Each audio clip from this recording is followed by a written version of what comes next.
Hi, this is Jeff Dixon, and this is the second episode in our limited series, Can You Say That? And we're going to talk about why freedom of speech is so important. Let me read to you out of the First Amendment of the United States Constitution. It says, Congress shall make no law respecting an establishment of religion or prohibiting the free exercise thereof, or abridging the freedom of speech or the press, or the right of the people peaceably to assemble and to petition the government for a redress of grievances. Freedom of speech is one of the rights that is protected by our First Amendment in the Constitution. All the rights listed are different types of freedoms, and they're different types of expression. And they let us express the things that we want to say, do, write, read, and believe. These are some of the most important rights we have because we wouldn't have any of our other rights without them. We couldn't even have a democracy without free speech because we wouldn't be able to talk about politics.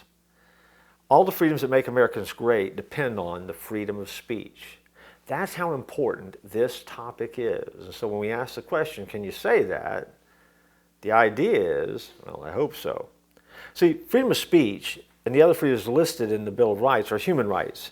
That means that they are rights that God has given to everyone. The Bill of Rights lists some of these rights, but it doesn't give us those rights from the time that we're born. And what I mean by that simply is when the Bill of Rights kicks in, it makes sure that no one can take these rights away from you. It is one of those things where we all have responsibilities, and understanding those responsibilities and how we say it really does matter. For example, some countries like China and Cuba, they do take away people's human rights.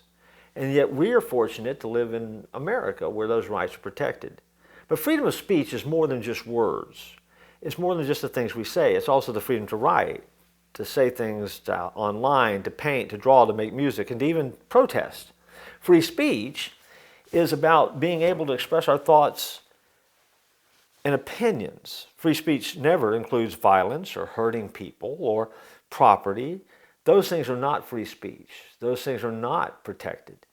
And sometimes in our culture, we want to pick and choose what can be done or what can't be done. But we also always should have the freedom to express ourselves in ways that fall in line with that First Amendment.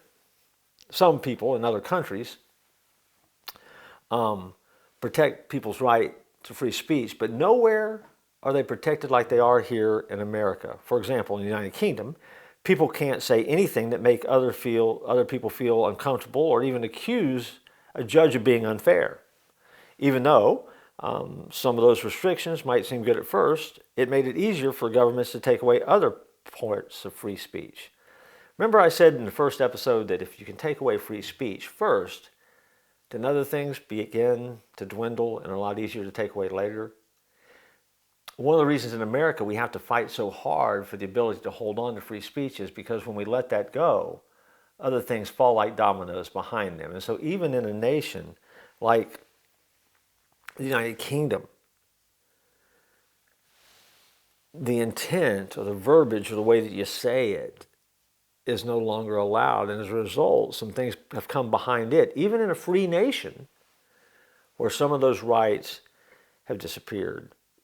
And so, the value of free speech is something that we not only need to understand, but we need to be willing to fight for because it is foundational. Free speech is why we can make this particular video and you have the opportunity to listen to it. Free speech matters. In a world, sometimes it would like to take that away. And so the answer to the question is, can you say that? Yes, you can if you're in America. And we're going to continue to look at the topic of free speech and hopefully help you understand it just a little bit more in our next episode.